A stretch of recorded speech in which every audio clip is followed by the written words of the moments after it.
Welcome to the Ivy Recruit podcast with your host, Brendan Cahill, where we're going to give you all the advice you need to navigate the recruiting process in the high academic world of college sports. Today, what I want to talk to you about is how to prepare for summer college recruiting camps. I get a lot of questions with the families I work with about college camps. Which ones are you supposed to attend? How do you prepare for them? How do you make the most of them? And a lot more. So in this episode, I want to outline a few things, and hopefully by the end of it, you will have a better understanding of what to expect this summer. If you're coming to this summer as a 2027 kid, you're going to be a rising senior, and this really is the summer that matters most for these camps. Coaches really want to set the stage. They really want to see you in person. They've probably been doing their homework, watching your tape, watching the training film you're sending them. They've probably had you on campus at junior days or spring visits. And especially in 2026, where it's pretty easy to doctor your film up with AI or cool camera angles or editing tools, teams really want to see you live and in person, increasingly so. Even for the high academic camps, even more so, because it's a lot harder for them to dip into the transfer portal to replace you, really, if things don't work out or they go sideways. So I think going into it, one of the mistakes families make at the start of summer camps is thinking they're going to have a perfectly clean and neat schedule. Coaches, they just have too much going on to always be on call and getting back to you in a timely manner. There are going to be teams that drop off on you that were really interested in you earlier in the spring. There will be teams that come out of left field that are really interested in you, but they just got busy during the spring. And so I think the best a family could hope for going into their summer camp season is to have about 2/3 or 80% of their summer more or less planned out, knowing that there might be one or two camps that come out of left field, and there's going to be a little bit of adjusting on the fly sometimes. So how does the summer camp structure work in terms of scheduling? All of the big Division I FBS camps are going to happen in June, really heavy at the start of June to the middle of June, I would say 2/3 through of the summer let me back up. The FBS camps will start very early in June.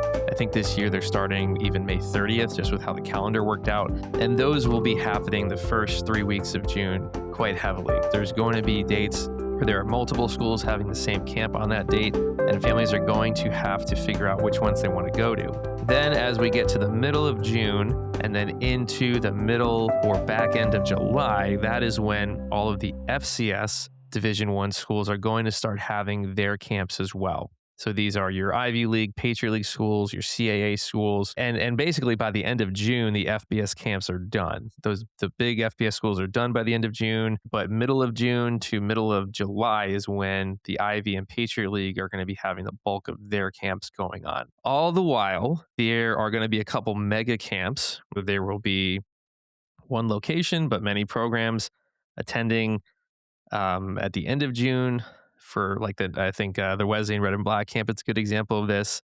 You'll have every NESCAC, Patriot League, Ivy League school at their camp date. There's another organization, New England Elite. They're having their camp. I think that's up at Tufts in Boston. But there's other mega camp dates that are happening too in June. Then you get to the end of July, and these smaller NESCAC schools will start to have their own camps on their campuses. Depending on the school, coach, program, position need, they may ask you to come to their camp live to work out for them. And that is more or less the schedule of things for the summer. Camps are all done by the end of July, and August is pretty much a dead month between vacation for coaches and the start of preseason. So not much is going to happen in August. So some of the mistakes families make when they are starting out their summer recruiting camp scheduling is they're thinking that these camps are a starting line, when in reality, they should be treated as a finishing line. You don't want to show up unknown to these camps if you can help it. It's okay if you didn't do a spring visit, but I still think you should at least try to make contact with somebody on staff before you show up to one of these camps.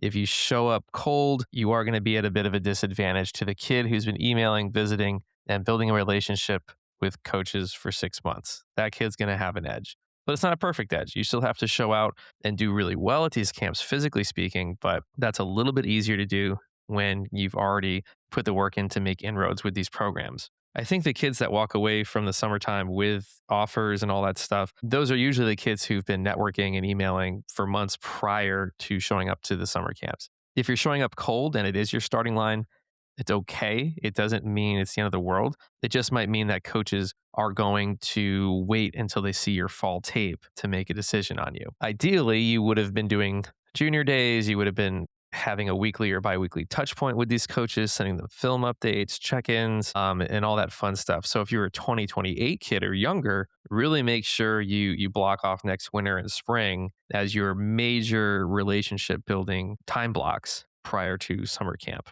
Okay. So I would target camps where you have a genuine interest and a realistic fit. I really think you're doing a disservice to yourself when you're saying, I'll go to any NESCAC school that wants me. I'll go to any D1 school that wants me.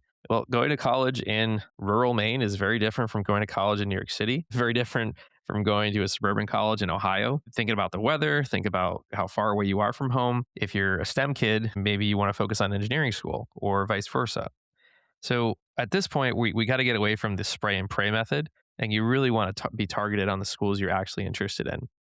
Um, and so, so ideally, you've got schools where the terminology kind of changes. I have called them, reach schools, dream schools, kind of on the higher end. You have your target schools or your probable schools in the middle. These are schools that you just kind of rely on hard work to get you there. You don't need a big talent boost to get you into these schools. And then you've got your likely or your safety schools where you could probably compete at those schools right now. I think any family should, unless they're getting strong inklings from one level or another, you might want to do one kind of dream camp, and then 2 or 3 target camps, and then maybe 2 or 3 safety camps. I mean, at this point, if you're a 2027, not that the runway is running out, but there's no point in going to Ohio State's football camp if you are a 5'8" kicker who weighs 130 pounds. It's not very likely. So I think part of it is kids need to be really honest with themselves. Parents need to be really honest with themselves about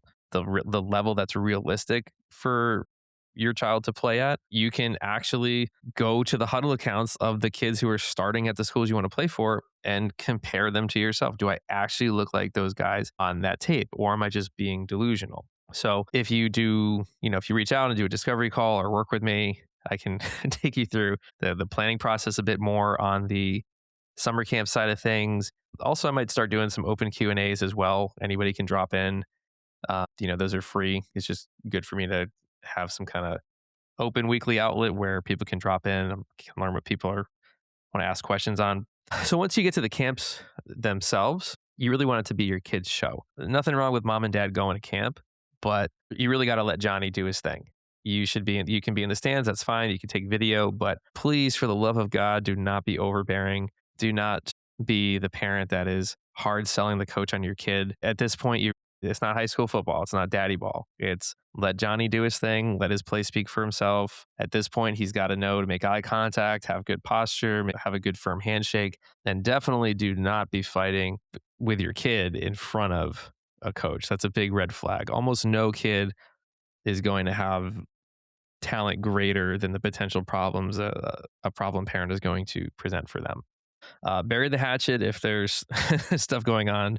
Present a unified front. You can be the guides on the side, but really 90% of the day should be your kid running their own thing. Especially for kickers and quarterbacks, I think there's a tendency to overthrow, overkick when coaches aren't really watching. So be really careful with not overdoing it. Save your best stuff, save your arm strength, save your leg strength for when coaches are really watching and when it really matters. There's probably going to be players from the current team there helping out at the camp who are going to give the college coaches feedback on how they interacted with you, how they liked you or not. And so make sure you are being respectful, asking questions, and treating those current players as well, if not better than anybody else on the field you're going to encounter that day. So you do your camp. Hopefully it went well.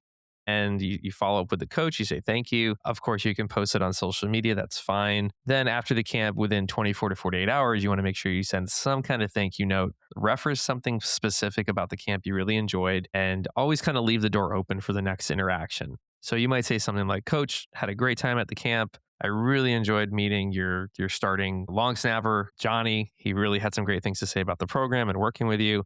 Looking forward to staying in touch. I'll keep checking in as the season and preseason happens. The last thing you want to do is go silent on the coaches or not follow up, even if it's a bad camp. If it's a bad camp, something you can do that's kind of cool is just reach out to the coach and say, hey, look, I don't feel like I put my best foot forward. If possible, I'd love to sign up for your second camp date in a couple weeks to maybe right the ship. And if not, I'd love to go over some of my film or maybe if there were one or two things you thought I might be able to improve. Use it as a chance to show coaches you're eager for their feedback, you're eager for their coaches, their coaching, and you're not going to just kind of let a poor performance fester. So look, because some offers do come at camp, especially for the kids who've been really dialed in and doing the spring visits and doing the winter visits prior, right?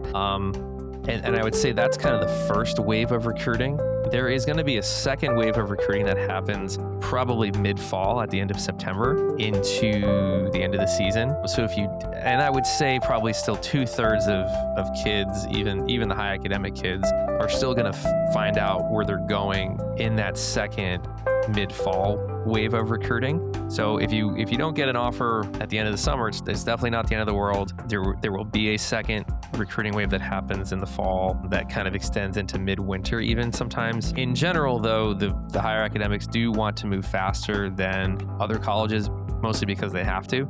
I think the NESCAC schools, the D3 high academics, they will want to move faster than anybody else to get ahead of the Ivies and Patriots sometimes. Then I would say the Ivies tend to wrap up by the end of fall. And then the Patriots, kind of depending on what's going on, they will go into midwinter, early winter, sometimes your senior year. So I hope this gives families a little bit of guidance on how to prepare for summer recruiting camps, some do's and don'ts for summer recruiting camps. And, the problem with recruiting is that it's so arbitrary and subjective sometimes that, you might be the best guy at a particular camp and the team just doesn't need your position, or there might be another kid that's even better than you that goes to a different camp that you just never cross paths with. So keep an open mind. The goalposts are going to move as you get through the summer and you're getting into the thick of recruiting. I think you always just got to come back to the question, what does success ultimately look like for us? And definitely one word on injuries. If there's any equivocation, it is not worth risking an even bigger injury to perform at a camp. If you pulled a quad or you hurt your ankle or something, it's infinitely better to try to do a different camp date or just not risk a major injury. Because the worst thing that could happen is you do too many of these summer camps and then you get a major injury that sidelines you for your senior season. Push comes to shove, you got to prioritize being healthy for the season, and you can always fall back on that second recruiting wave that'll open up in the fall. So hope this was helpful. Please drop me a line, comment, shoot me a DM on social media, or email me back. Always glad to talk. Thanks.